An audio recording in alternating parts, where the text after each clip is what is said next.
On Wednesday, President Biden unveiled his massive $2 trillion infrastructure plan that, if passed, would at long last address decaying highways and bridges here in Illinois and all over the country. Yeah, more than 2,000 bridges have been identified as structurally deficient here in Illinois.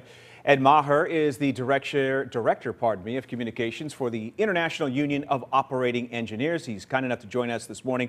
Thanks for coming on. We appreciate it. Thank you.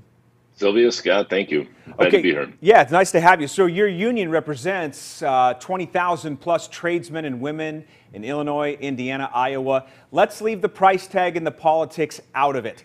If it passes this American Jobs Plan, what would that mean for your membership?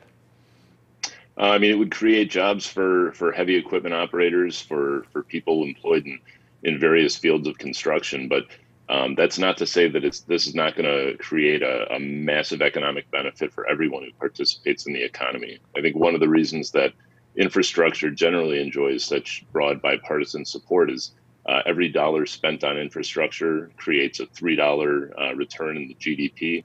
And for every $1 billion spent in infrastructure, about 13,000 jobs are created. So an investment like this, about $800 billion of this $2 trillion bill, looks like it's going directly toward infrastructure.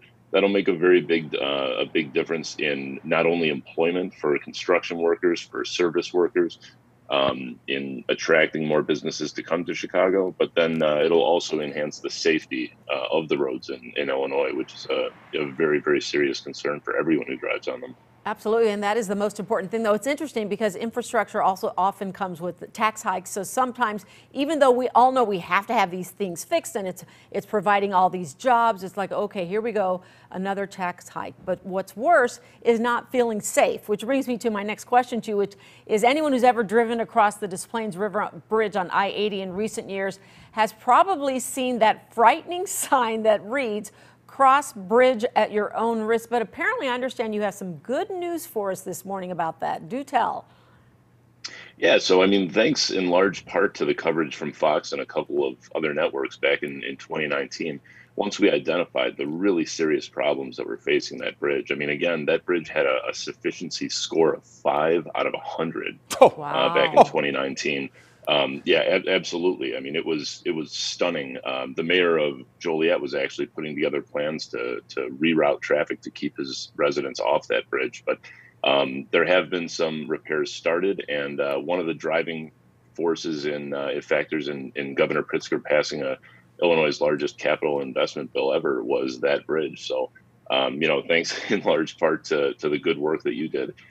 That work has begun, and some of the most critical aspects of that bridge have been addressed. And I mean, it's going to be a long replacement project, but I mean, keep in mind that's one bridge. In the state of Illinois, there are 2,300 bridges that are in structurally deficient condition. I'm glad you mentioned that, because that's my next point. I was telling Sylvia in the commercial break, I take the Eisenhower to and from every day. And a lot of those overpasses look to be crumbling, and it's not just cars that cross them, it's locomotives. For those of us who aren't engineers and don't know what the term structurally deficient means, what does that mean technically? Is it just needing just a few repairs, or is it something a little more involved than that? So the American Society of Civil Engineers would say that means poor. That's the equivalency that they create. But in a little bit more detail, it means that there is damage to the bridge that, if not repaired or replaced, will lead to its failure. So it means that there is immediate attention necessary. Well, I can't get over efficiency 5 out of 100. That's so just glad frightening. to hear something is happening, because that's what we said. It makes me wonder how many other bridges fall under that same category. Okay. I'll tell you what, while you're driving around Chicago, and I'd say this to all the viewers, when you go under a bridge, you never think of this, but when you go under a bridge, look up. Look up at the state of what you're driving under, and more times than not, you're gonna see the importance of a bill like this, because so many of the bridges around Chicago, the Chicagoland area, are just falling apart. So look up when you go under a bridge. On that positive note, we'll end it there. I may never go under a bridge again, Ed. Thank you very much. Ed, thanks for frightening us on this Friday morning, but we do appreciate your time, and there is some good news out there potentially with this infrastructure bill. Thanks so much for joining us. You bet. Thank you. All right.